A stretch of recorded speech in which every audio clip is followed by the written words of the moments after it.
So Denzel Aberdeen was added to Kentucky's transfer portal class yesterday. We've alluded to this in a couple different videos now. We had the live reaction yesterday. Riley and Ralph jumped on and did a live reaction to that yesterday.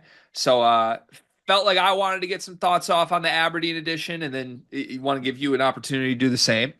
But let's reframe this a little bit as well, because now that Aberdeen's in the fold, there's rumors that Kentucky spent $12 million on this roster. And more importantly, there's speculation that Kentucky's roster is final. It's done. Other than awaiting Otega Owe's decision, it appears Kentucky is backing off of a lot of their priority recruits.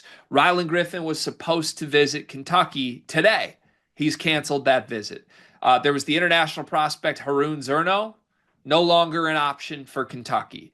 I believe they were involved with Andrei Stojakovic. From what I've been told, Kentucky is no longer pursuing Andrei Stojakovic. So it sounds like Denzel Aberdeen was the take for the final spot on the Kentucky roster for next year. And Mark Pope's expectation is they're locked in. Everybody else is returning, and we're just awaiting Otega Owe at this point. I guess we can start with Aberdeen. Give me some general thoughts on the Aberdeen ad, but then where I want to go with this is like, are you surprised they're done? Do you believe that Kentucky is done with Aberdeen as the final piece? I think they're done.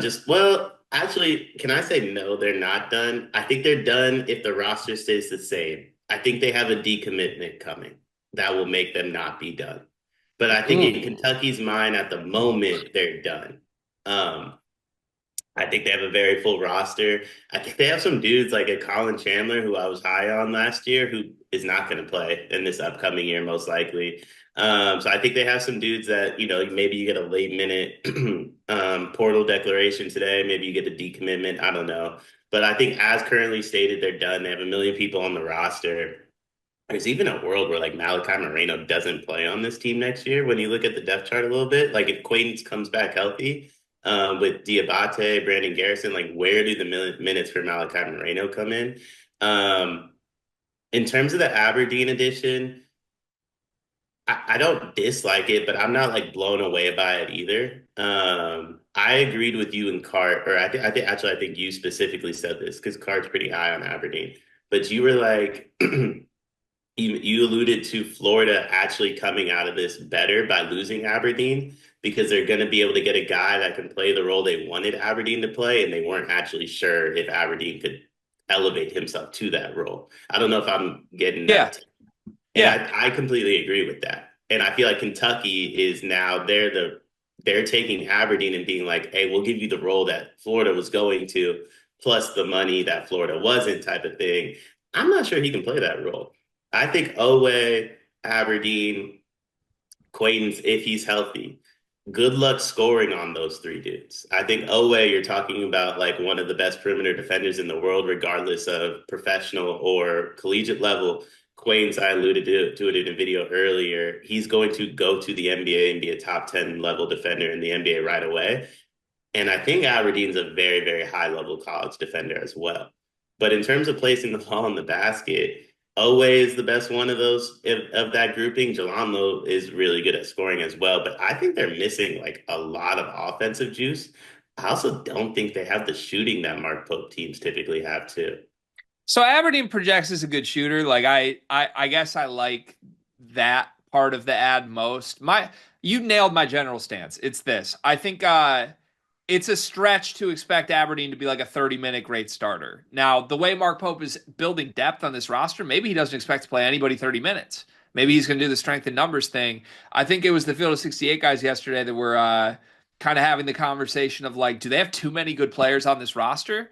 To which my answer would be, you can never have too many good players on a roster. You just collect talent and try and figure it out from there. My question would be, you have more than enough good players on the roster. Do you have enough great players on the roster? Like, look at the teams that were in the Final Four this year, filled with great players, filled with like first team all conference type players, multiple for each team. That's not, I think, on paper what Kentucky's putting together right now. They're building a team that Otega always should be a superstar on. Maybe Jalon Lowe, maybe Jayden Quaintance have a breakout year, but there's pretty big questions with both of those guys. Efficiency for Lowe, and then Quaintance injuries. Everybody else is like a role player type, and they have a bazillion good role players, but it's an interesting roster build. Um, for me, I would just say this, unless you feel really good that Jasper Johnson's like a star starting shooting guard, which maybe they do, maybe that's the answer, I feel like.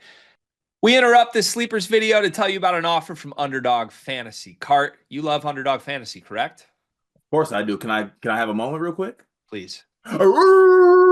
Thank you for that. In fact, I'm going to cut you off because our listeners like when we keep these short and sweet. Underdog Fantasy. Sign up as a new user. Use promo code SLEEPERS. Get bonus funds up to $1,000, 50% of your deposit match. The NBA playoffs are rocking right now. I played Underdog last week with a Cade Cunningham line. I'm looking forward to doing it throughout the entire first round of the NBA playoffs, but there's more. You can place picks on golf. You can place picks on baseball. You can place picks on the NHL playoffs that are rocking right now. Join Underdog Fantasy, promo code SLEEPERS. Support this show so that we can keep bringing videos to you. Back to the video. All right, sorry about that. Had a little interruption, parenthood calls sometimes. But here's the only big thing I would have said. I think that if I were a Kentucky fan and I knew that we only had one spot remaining in this class, I would have wanted to star hunt and wait it out a little more than take a role player type in Aberdeen. And I like the guys they were involved in. Like, I'll be honest, I think Rylan Griffin is basically a better Aberdeen. You didn't even get to his visit. I think Andres Stojakovic, a dude with a lot more upside than Aberdeen, you didn't want to wait that out.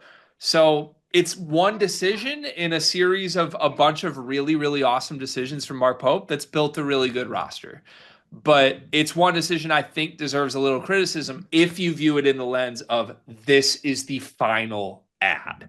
And maybe it's not. Maybe the reporting coming out that this is the final ad is wrong, but I kind of think it's right. I think this was the final ad. Do you agree on that? Yeah, I think it's the final ad. I also think they view it the way you would have viewed the Andrei Stojakovic commitment. And I think that's a bit of like my issue with the roster construction is we're taking additions and we're making them something they might not be.